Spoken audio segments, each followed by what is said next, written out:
the chase and the hunt, and I set the pace when I'm running. I always take what I want. Hello guys, magandang araw sa inyo. Naka-duty ulit ako dito sa Bike Imus Cavite. So for this video naman po, yan, nabuo na yung bike courtesy of Jelloworks. Yan, papakita ko yung Facebook page ni Jelloworks na yan, mekaniko namin sa Bike Imus Cavite. Yan, share ko yung kanyang Facebook page, no. Yan, ito, nabuo na niya, no. Yung naka-time trial cockpit. Ang pinakaiba lang, hindi na carbon fiber yung frame kasi low budget eh. Ito, aluminum na lang. Pero ito, Kinesis naman yung brand. Na branded naman, no? Na reasonable price yan. Kinesis TI-180 na XC mountain bike frame. Ang yun nga, yung MTB frame ng ginagamit currently ngayon. So halos lahat ng nasa MC nandito na except sa crankset. Kasi nga baka mamaya yung fob no na nagaling sa MC Tremor baka maganit na naman eh. Kaya para sure, para mabilis ang kasi nga kulang din sa oras no kasi busy eh. Kaya ito kasi madali lang madali kasi installation nito yung Goldix GX. Yan kasi doon sa fob no, siguro mas magaan yun ng mga 50 grams kaysa dito. Ito kasi 600 grams eh. Yung crank lang, hindi kasama yung chainring. Kaso nga lang, nung sa tactical kasi, iba kasi yung locking mechanism ng foam, no? Yung crank bolt ng sentro. Yan. Nung kasi sa tactical, maganit. Baka ito kasi, maganit. Baka dito kasi, pag dito kasi baka maganit din. Kasi kapag niluwagan naman, kumakalog. Kaya para sure, ito na lang. Kasi, yung locking mechanism niya, katulad lang din sa Shimano, na cranksets yan.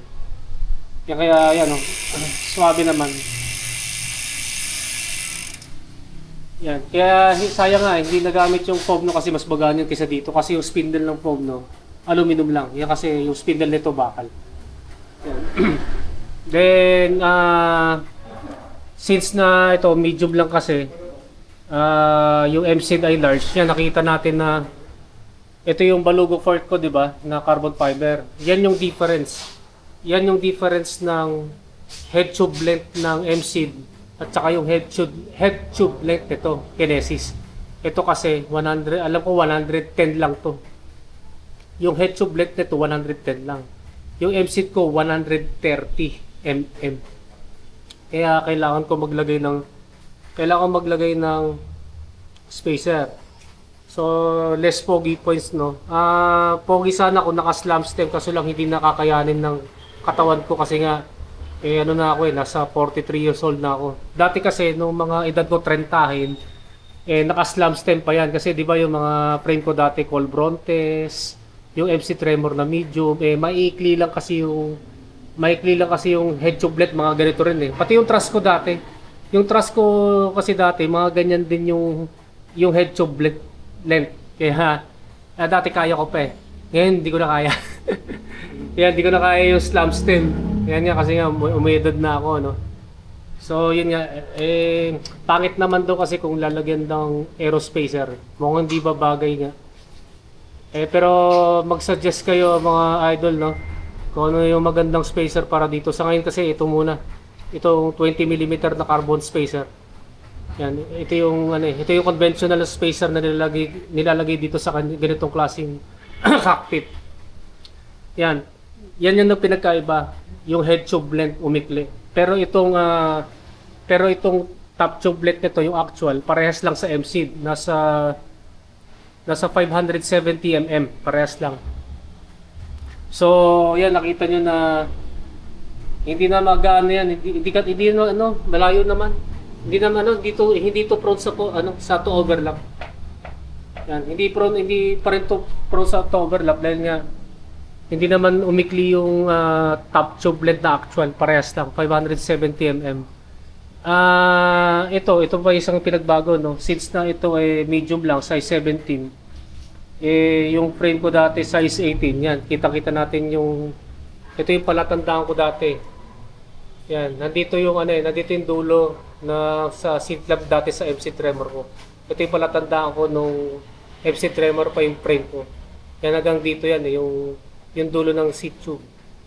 So 18.5 kasi yung dating seat tube length ng frame ko na MC. Since na ito size 17 lang yan, medyo malaki diferensya, no? 1.5 inches. 1.5 inches ang difference na binaba nito. Pero nung nilabas nung nilagyan ko ng palatandaan niya, ito yung bago kong palatandaan niya. Hanggang dito pa rin naman yung dulo ng seat post. So technically okay pa, pero wag sana mag-flex. So far wala pa naman ako nararamdaman na nagpe-flex, no. Pero wag naman sana kasi medyo stress na to eh. Wala kasing 450 mm na carbon na seat post. Yan. So yun nga, ito yung sinasabi ko dati na ang problema ko kasi nga sa 5'11" na height wala na kasi akong makita na size 19 na frame na aluminum o 18.5, lahat puro 17 na. Yan, kahit yung sa Mountain Peak na yan, balik pa rin yan sa akin yung seat tube kasi nga 17.5. 0.5 inches lang yung dinagdag. Dapat sana 18.5 o size 19. Pero yun nga, okay pa naman. Yan. Pero kung magkaroon ng problema, no choice ako, magpapalit ako ng aluminum na mas mabigat. Pero so far, okay pa naman to. Yan. So, yan, balik sa 1x. Balik sa 1x kasi ito 2x dapat yan. Kaso nga lang ito, pang side swing. Alam ko pang side swing, pang top pull. Yung dati kasing mechanism ng FD na pang road bike, ano yun pang down pull galing sa ilalim. Although na kaya naman daw ni Dr. Jello gawa ng parang, kaso nga lang kulang sa oras kasi may mga customer din kasi nagpapagawa, no. So syempre priority yung mga customer. So sa susunod na lang na video ko meron na magagawa ng paraan. Pero ngayon 1x muna. Ito yung Goldex ko na 1x chainring, yan nagbalik na, no. Then ano pa? Yan, hindi ko muna tinanggal yung gusto ko sanang ipatanggal itong tatlo katulad dati sa M-Sheet ko para gumaan pa, no. Dati kasi hanggang dito lang yan yung sprocket. Tapos puro spacer dito.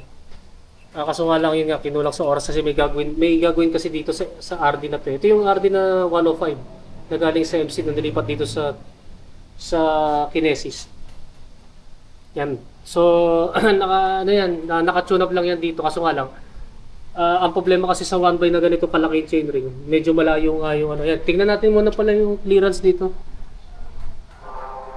Yan, pasado naman kasi pasado naman mga 2mm dahil dito nga sa spacer tatlo.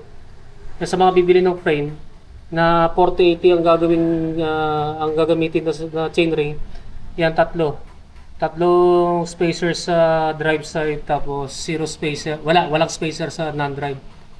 Yan yung ginawa dito, no. Yan. Ito kasi yung chainring na to, 0 offset. 0 mm offset. Huwag kayong bibili ng 3 mm offset at didikit na yan dito sa frame. Yan ang tip ko, no. Dapat ito nga 0 offset na ganitong chainring na 1x narrow wide. Yan. Then ano pa? Yan, ito yung nagbabalik yung yung TRP na cable actuated na mahal.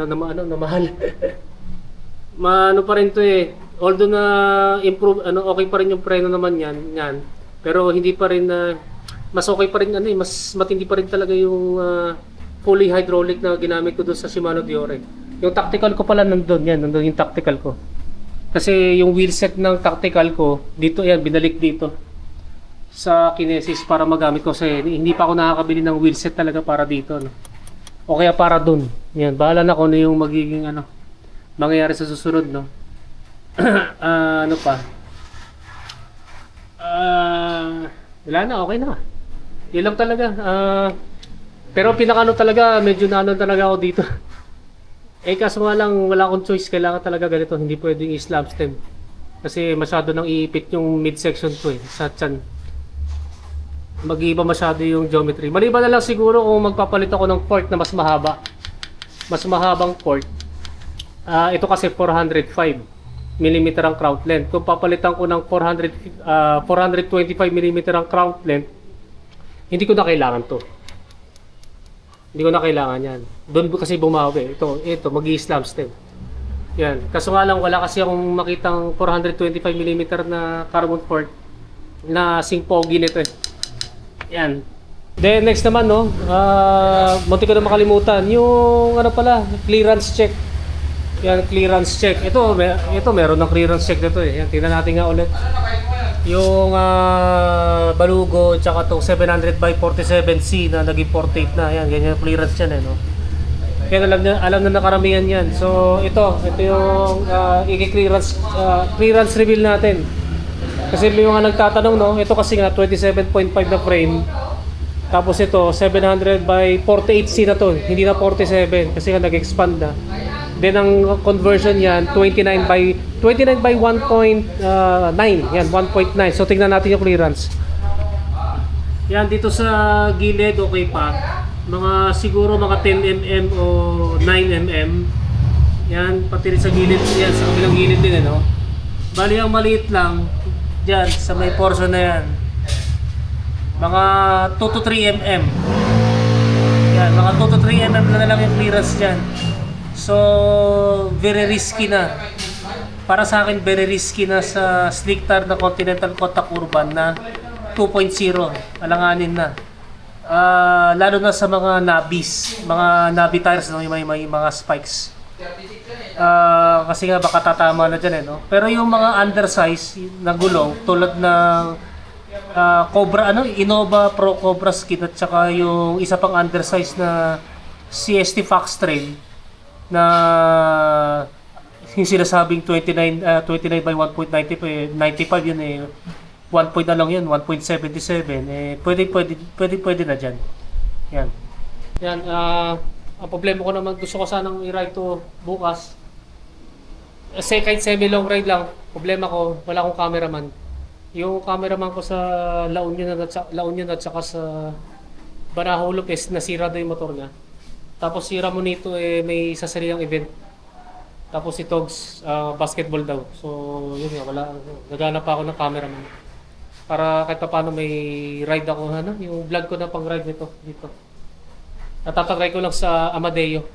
At tagay tayo via Amadeo. Yan ang update dito. So kung meron kayo tanong regarding dito, sa bike na to, i-comment na lang ninyo sa comment section down below. Yan guys, maraming salamat sa inyong panonood. And don't forget to subscribe sa aking YouTube channel. Pakiclick na lang yung notification button para matotally notify kayo. Yan guys, maraming salamat sa inyo. Ride safe po sa inyo.